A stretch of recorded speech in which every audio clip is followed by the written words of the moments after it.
Hello everyone, welcome back to my channel. अगर आपने इसके पहले के पार्ट नहीं देखे हैं तो पहले वो देख लीजिए ताकि आपको स्टोरी अच्छे से समझ में आए। वीडियो का लिंक आपको डिस्क्रिप्शन बॉक्स में मिल जाएंगी। तो चलिए स्टार्ट करते हैं। नेक्स्ट सीन में देखते हैं रैन जब कमरे में जाती है तो उसे फाइल दिखती है। उसे याद आता है कि यानली ने इसे आते वक्त दिया था। जब वो खोल कर देखती है तो उसमें एक डायरी थी। इस डायरी में बचपन से लेकर अब तक की यानली की सारी फीलिंग्स थी। रैन उसे पढ़ती है जिसमें लिख रखा था, यानली जब बचपन में अपने मॉम के साथ उसके घर पर आया था तो उसे देखते ही उसे लाइक करने लगा था और उसकी मॉम के जाने के बाद उसके घर के आसपास रहता था ताकि रैन से एक बार मिल सके, लेकिन उसकी फैमिली ने कभी उसे मिलने नहीं दिया। जब रैन 20 साल की थी तो अपने मॉम के ग्रेवयार्ड पर गई थी और बताता है कि मैं तुम्हें बस दूर से देख सकता हूँ, मैं सामने आकर तुम्हारे लिए कुछ नहीं कर सकता, बस कुछ दिन की और बात है। और फिर लिखता है कि अगर तुम यह डायरी पढ़ रही हो तो इसका मतलब हम साथ में हैं। ये सब पढ़ने के बाद रैन बहुत ही ज़्यादा इमोशनल हो जाती है क्योंकि फाइनली अब कोई था जो उसे लाइक करता है और उसकी केयर करता है। नेक्स्ट सीन में जब वो जाने लगती है तो लिन उसे रोकता है कि तुम कहाँ जा रही हो। वो उसे याद दिलाती है कि अब मेरे 7 दिन पूरे हो चुके हैं और अब मैं अपने हस्बैंड के घर जा रही हूँ। लिन उसे रोकता है कि तुम ऐसे नहीं जा सकती, तुमने क्लियरली मुझे चूज़ किया था। रैन उसे कहती है कि मैं तुम्हें कितनी बार बताऊँ, तुम मेरा माइंड चेंज नहीं कर सकते। लिन उसे रिक्वेस्ट करता है कि वो ना जाए, लेकिन वो मानती नहीं है और जाने लगती है तो लिन उसे मारकर बेहोश कर देता है और खुद से ही कहता है कि मैं तुम्हें कहीं नहीं जाने दूंगा, तुम हमेशा मेरे पास रहोगी।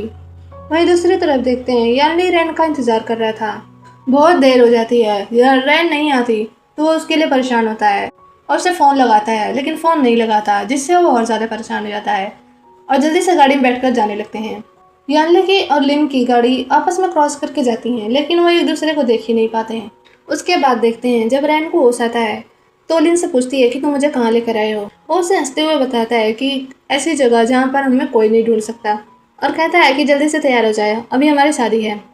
रैन कहती है मैं तुमसे कभी प्यार नहीं करूंगी और वो बाहर चला जाता है। अगला सीन शादी का देखते हैं। रैन को जबरदस्ती ले जाया जाता है और वो लिन से कहती है कि तुम मुझे सिक फील करवा रहे हो और सर्वेंट आपस में गॉसिप करने लगते हैं। मिस लिन तो मिस सैन से प्यार करते थे, लेकिन अभी क्या हो रहा है, और मिस रैना सिटी के सबसे रिचेस्ट मैन की वाइफ बनने वाली थी। एक सर्वेंट उससे कहती है कि चुप रहो, क्या तुम लोग मरना चाहते हो। तभी उनमें से सैन निकल कर आती है और रैन को स्टेप करने वाली होती है, लेकिन लिन उसे अपने ऊपर ले लेता है। रैन उसके लिए परेशान होती है तो हैप्पी होता है और कहता है कि आखिरकार तुमने मुझे देखा तो सही, और बेहोश हो जाता है। तभी वहाँ पर यानली भी आ जाता है। अगला सीन हॉस्पिटल का देखते हैं जहाँ पर सब लोग लिन के लिए परेशान हो रहे थे। डॉक्टर बताता है कि पेशेंट का बहुत ज़्यादा ब्लड लॉस हो चुका है, हमने अपना बेस्ट ट्राई किया। लिन बार बार रैन का नाम बुला रहा था तो वो उसके पास जाती है और उसे पूछती है कि तुमने मुझे क्यों बचाया। लिन उसे बताता है कि जब तुमने पहली बार मेरी कैटन को सेव किया था उस वक्त से ही मैं तुम्हें लाइक करता हूँ। मैंने तुम्हें हर जगह ढूंढा और फाइनली जब तुम मिली तो मैंने तुम्हारे साथ बहुत ही रूथलेस बिहेव किया, जबकि तुम्हें प्रोटेक्ट करना चाहिए था जब भी मैं तुम्हारे साथ नहीं था।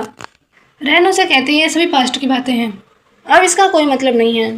लिन उसे कहता है कि मैं बहुत ही ज़्यादा खुश हूँ कि मैं तुम्हारे लिए आखिरकार कुछ कर पाया, और फिर उसकी आंखें बंद हो जाती हैं। नेक्स्ट सीन में देखते हैं यानली और रैन दोनों उसके ग्रेवयार्ड पर गए थे और रैन मुझसे कहती है कि तुमने मेरी जान बचाई, इसके लिए मैं बहुत ज़्यादा ग्रेटफुल हूँ और मैं आशा करती हूँ कि हम नेक्स्ट लाइफ में भी कभी नहीं मिले। और रही बात सैन की तो मैं उसे एक एक करके सारा हिसाब लूँगी। उसके बाद देखते हैं कि सैन कमरे में बंद होती है और वह बहुत ही ज़्यादा चिल्ला रही थी कि मुझे बाहर जाने दो, मुझे लिन को देखना है। तभी वहाँ पर रैन आती है। शैन से पूछती है तुम यहाँ क्या कर रही हो और लिन कहाँ पर है। रैन उसे बताती है कि तुमने खुद ही तो मारा था उसे, मर गया हो। सैन बहुत ज़्यादा डर जाती है और खुद से ही बड़बड़ाने लगती है कि मैंने जी फैमिली के यंग मास्टर को मार दिया, अब वो मुझे नहीं छोड़ेंगे। और फिर कहती है कि ऐसे कोई बात नहीं, मेरे मॉम और डैड मुझे बहुत ज़्यादा प्यार करते हैं, वो मुझे ज़रूर बचा लेंगे। तभी गार्ड उसके मॉम को भी लाकर पटक देते हैं। सैन उससे पूछती है कि आप यहाँ पर क्या कर रहे हो और डैड किधर हैं। उसकी मॉम बताती है कंपनी बैंकरप्ट होने के बाद तुम्हारे पापा इधर उधर पैसों के लिए भटक रहे थे, उनकी कार एक्सीडेंट में मौत हो गई, और रोने लगती है। रैन उनसे कहती है अगर तुम मरे नहीं तो क्या होगा, जी फैमिली और जै फैमिली तुम्हें कभी नहीं बचाएगी। उसकी मॉम यानली की तरफ देखते हुए कहती हैं कि तुम भी यहाँ हो, इसका मतलब तुम कभी बीमार ही नहीं थे, ये सब एक नाटक था। यानली उसे बताता है कि मैं कभी बीमार था ही नहीं, मैं तो बस नाटक कर रहा था, अगर मैं ये नहीं करता तो आप लोग रैन की शादी मुझसे कैसे कराते। उसकी मॉम कहती हैं तो इसका मतलब तुम सैन से कभी शादी करना ही नहीं चाहते थे, तुमने जानबूझकर बीमार होने का नाटक किया। और सैन उन पर गुस्सा करने लगती है कि आपने जानबूझकर ये सब खराब कर दिया है, सब आपकी गलती है। और दोनों रोने लगती हैं। रैन उनसे कहती है कि अगर मैं तुम्हारे साथ कुछ करूँ भी तो मेरे हाथ ही गंदे होंगे। तभी वहाँ पर पुलिस आती है और उन्हें उठाकर ले जाती है।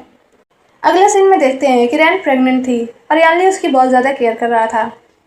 और रैन उनसे पूछती है कि अगर बच्चा हो गया तो तुम उसकी ज़्यादा केयर करोगी कि मेरी। और उससे कहता है कि ऑफ कोर्स मैं तुम्हारी करूँगा। और उसके लिए सूप बनाकर ले आता है। और इसी के साथ ही हमारी स्टोरी यहीं पर ख़त्म होती है। आपको ये स्टोरी कैसी लगी कमेंट करके ज़रूर बताइएगा। और आपका थोड़ा सा सपोर्ट मेरी बहुत हेल्प करता है। तो वीडियो को लाइक और चैनल को सब्सक्राइब करना मत भूलिएगा। चलिए मिलते हैं एक नई स्टोरी के साथ। Thanks for watching. Bye bye.